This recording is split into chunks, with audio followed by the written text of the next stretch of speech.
दुष्ट बगुला और केकड़ा की कहानी बहुत पुरानी बात है। एक सरोवर में एक वृद्ध बगुला रहता था। सरोवर के सभी जीव उसे बगुला दादा के नाम से जानते थे। बूढ़ा होने के कारण वह शिकार करने में असमर्थ हो गया था, इसीलिए एक दिन भूख के कारण तालाब के किनारे बैठकर रो रहा था। तभी एक केकड़े ने उसे रोता हुआ देखा और उसके पास आकर उसके रोने का कारण पूछा। बगले ने बहाना बनाते हुए केकड़े को बतलाया कि इस क्षेत्र में जल्दी बहुत बड़ा अकाल कर पड़ने वाला है, जिसके कारण यहाँ कई वर्षों तक पानी नहीं गिरेगा और कई जीवों की मृत्यु हो जाएगी।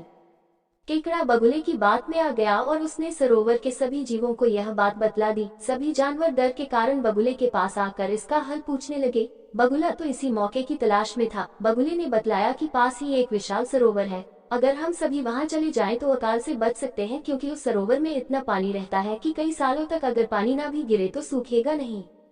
बगुले ने सभी जीवों को इस बात पर भी राजी कर लिया कि वह सभी को अपनी पीठ पर बैठाकर उस बड़े तालाब तक पहुंचा देगा। अब बगुला प्रतिदिन तालाब की मछलियों और छोटे छोटे जीवों को अपनी पीठ पर बैठा कर ले जाता और एक पहाड़ी पर ले जाकर उन्हें गिरा देता और उनको खा जाता था। बहुत दिनों तक इसी प्रकार चलता रहा।